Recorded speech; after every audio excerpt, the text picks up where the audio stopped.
My name's David Jenkins. I'm in the Department of Nutritional Sciences in the Faculty of Medicine at the University of Toronto, and I'm Director of the Risk Factor Modification Centre at St Michael's Hospital. One of the questions that we're asked and we have to have some response to is, how do I lower my serum cholesterol? And people are usually asking, how do I do that with diet before one puts them on medications? You may want to know that yourself, and in fact so may your family members. So I've got a number of conflicts of interest because I've been working over the years with the food industry, trying to get them to produce plant foods that lower serum cholesterol and hopefully have a positive effect on blood glucose levels. The story is not a new one. It's quite an old one. The turn of this century, or by the turn of this century, the Food and Drug Administration in the United States had declared that 4 foods or 4 food groups, basically soy foods as legume foods, viscous types of sticky fibers, oats, barley, psyllium, nuts, and also plant sterols, which one finds in leafy vegetables and oils, all reduced serum cholesterol quite significantly, and there was general agreement. In Canada, certainly the viscous fibers and the plant sterols have been recognised. We still have to recognise the other foods. So if one takes these foods and if one assumes that one could ascribe a 5% reduction in serum cholesterol for all these foods based on the literature, and perhaps have a 10% reduction for a generally good diet that is low in saturated fat and dietary cholesterol, one should be able to reduce serum cholesterol by 30%. And that, in fact, is equivalent to the first generation statins, which we use currently for controlling serum cholesterol. So we should be able to get a really good effect. Well, we tried this sort of diet. We tried putting this diet together. We used various foods, including nuts, including viscous fiber sources, vegetable proteins, in sort of amounts that you could eat during the day, and put them together into one diet.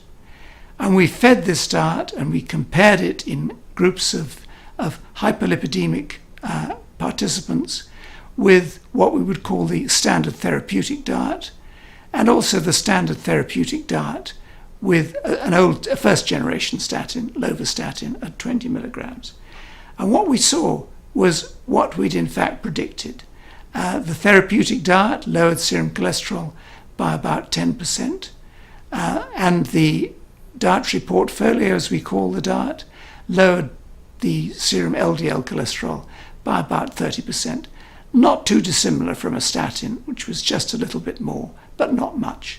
I want to point out that these diets had all the food provided, so no one had to do their shopping, and you didn't have to rely on people making their own decisions.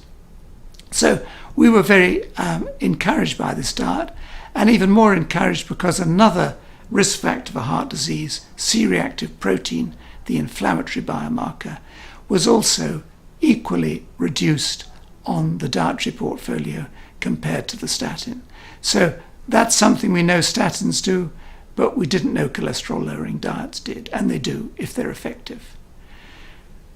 What was the next thing? Well, the next thing is to try a multi-center trial across Canada using Laval University here in Toronto and Winnipeg and Vancouver with Benoit Lamarche, Peter Jones, and Uri Froelich, respectively. And they led centres across Canada, and we put together a much larger study of 345 participants.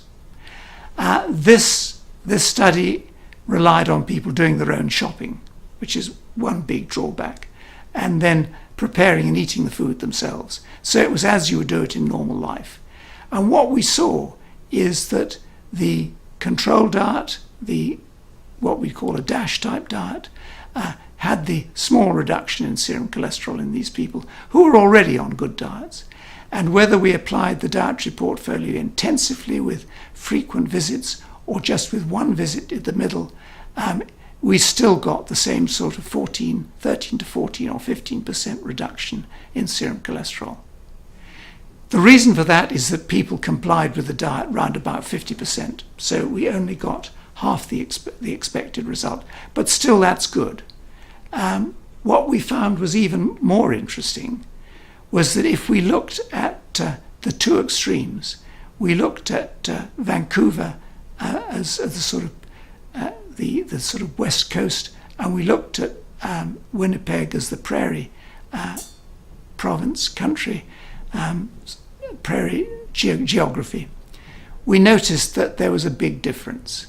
If you were in Vancouver, you got almost a 20% reduction when people advised you on the diet, versus an approximately 10% in Winnipeg. My daughters reminded me that people live very different lives in Vancouver and on the prairies. And so they said, why not look at Happy Cow, which tells you how many vegetarian restaurants and health food stores there are.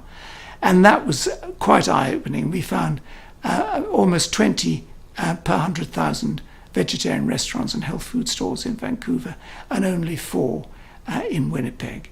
And that related to the compliance. The compliance was higher in Winnipeg, in Vancouver than it was in Winnipeg.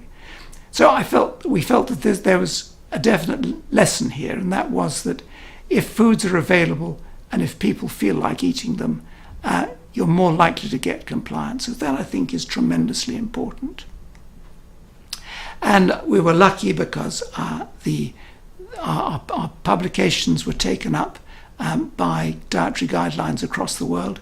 Here are our own Canadian Cardiovascular Society guidelines published in 2013, also reflecting the fact that a dietary portfolio containing the viscous fibers, the nuts, the plant sterols, and the soy proteins was a good diet to start people off on to lower serum cholesterol.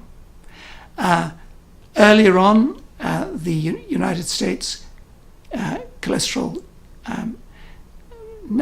Cholesterol Education Program, so-called ATP3, Adult Treatment Panel 3, also mentioned the dietary portfolio. And there's a very nice website that Heart UK brought out featuring the dietary portfolio and how to apply it. And also the European Cardiovascular Society also used the dietary portfolio as one of their cholesterol lowering approaches.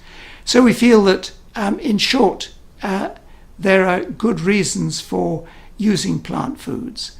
That basically plant foods, if one takes them in combination, although their changes are small individually, can make a big change when you put them together. And we feel that diet, therefore, is an important first step in lowering serum cholesterol. And for many people, it may reduce either the drug dosage they later have to take, or perhaps allow them to manage their serum cholesterol with diet alone. Thank you.